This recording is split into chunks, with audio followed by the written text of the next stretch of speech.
साथियों, तो आज हम ई टोकन कैसे काटते हैं वो हम बताने वाले हैं। सबसे पहले गूगल ओपन करना है और ई टोकन ई विकास प्रणाली पर आपके लिए आ जाना है। यहाँ पर आएंगे तो आपके लिए यहाँ पर कुछ निर्देश दिए गए हैं कि सभी किसानों को सूचित किया जाता है कि ई विकास पोर्टल पर खरीफ फसल 2026-27 हेतु ई टोकन बुकिंग की सुविधा प्रारंभ कर दी गई। जिन किसानों को खरीफ 2026-27 फसल के लिए उर्वरक की आवश्यकता है वे ई विकास पोर्टल के माध्यम से टोकन बुक कर सकते हैं और अन्य निर्देश पढ़कर आपको क्लोज कर देना है। इसके बाद कृषक ई टोकन जनरेशन लॉगिन पर आपको क्लिक करना है। यहाँ पर आधार कार्ड नंबर कैप्चर कोड डालकर आधार सत्यापित कर देना है। तो दोस्तों, इस प्रकार से आपके ई टोकन के लिए यहाँ पर जो ओटीपी आएगी आपके आधार से लिंक मोबाइल नंबर पर, उसको सत्यापित कर देना है। तो दोस्तों, कुछ इस प्रकार से किसान की जानकारी आ जाएगी। अब आपके लिए क्या करना होगा, यहाँ पर मोबाइल नंबर सत्यापन का दिया हुआ है ऑप्शन, यहाँ पर अपने आधार से जुड़े मोबाइल नंबर को सत्यापित करना होगा। सहकारी समिति के सदस्यता, यहाँ पर यदि आप सहकारी समिति के सदस्य हैं तो आप हाँ करेंगे, अन्यथा नहीं करेंगे।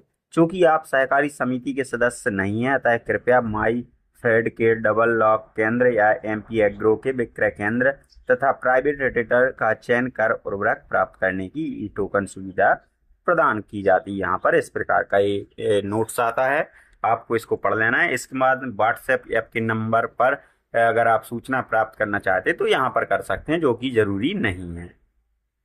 इसके बाद आपको सदस्यता जमा करे वाले ऑप्शन पर क्लिक करना होगा, अपडेट कर दी जाएगी जानकारी। अब यहाँ पर भूमि की जानकारी जो कि एमपी एग्रो के द्वारा देख सकते हैं आप, जैसे फार्मर आईडी जो आपकी बनी है उसमें जो भूमि लगी है उसके आधार पे आप यहाँ पर पूरी जानकारी आपकी आ जाएगी। यहाँ पर देखिए खसरा नंबर, फार्मर आईडी और रकबा वगैरह सब चीज़ें यहाँ पर आ जाती हैं। उसके बाद उर्वरक उठाव हेतु जिले का चयन करना है, अपने जिले का चयन करेंगे।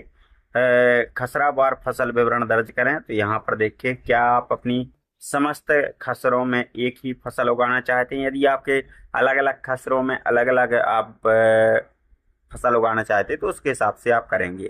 तो यहाँ पर हाँ या नहीं, यदि एक ही फसल है तो उसके लिए हाँ करेंगे और यहाँ पर सबमिट कर देंगे। कृपया फसल का देखिए, यहाँ पर मैंने पहले से ही यहाँ पर मेरी फसल पहले से ही इस प्रकार से जुड़ चुकी है। सबमिट करेंगे तो इस प्रकार से सबमिट हो जाएगी। देखिए आप यहाँ पर जैसे कि उड़द के लिए कर दिया, सबमिट कर दी और किसान की जानकारी सबमिट होती है। बंद कर देंगे अब इसको। अब यहाँ पर देखिए, यहाँ पर आपका पूरा जानकारी आ जाएगी। NPK N 8, 10, 24, 30 और K 10, 13। तो 8, 24, 10 इस प्रकार से इसका मानक रहता है, वो आप देख सकते हैं जैसा भी जो हो।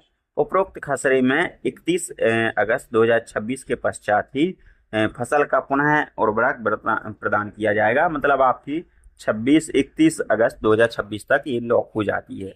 इसके बाद उर्वरक प्राप्ति का माध्यम स्वयं प्राप्त करें या घर सेवा पहुंचाएं। चूंकि यह अभी प्रारंभ नहीं हुई है, स्वयं प्राप्त करें पर आपको यहाँ पर टिक ही मिलेगा। यहाँ पर आपको उर्वरक का चयन करना है, जैसे DAP हो गया उसका चयन कर लेंगे। DAP यदि आपका यहाँ पर उपलब्ध होगा तो आपकी यहाँ पर बोरियों की संख्या आ जाएगी। और यहाँ पर NPK है, S है, तो इसमें आपको यहाँ पर मात्रा सेलेक्ट करनी होगी कि किस मात्रा में आपके लिए जरूरी है। तो वो आपको यहाँ पे सिलेक्ट कर लेनी है। जो भी आपकी देखिए अधिकतम बोरियों की संख्या 1 है, 1 दर्ज करेंगे और यहाँ पर जोड़ देंगे। तो देखिए यह अभी स्टॉक में उपलब्ध नहीं है, तो इस प्रकार से आपको इसमें जोड़ना है। और यहाँ पर देखिए आपकी सारी जानकारी आ जाएगी। उसके बाद कूपन जनरेट करें, इस पर क्लिक करके जनरेट कूपन पर क्लिक करना है। उसके बाद व्यू कूपन, यहाँ पर देखिए जो पहले आवेदन की स्थिति थी तो वो यह कूपन समाप्त हो चुका है, जो पिछले मंथ यहाँ पर ओपन किया गया था।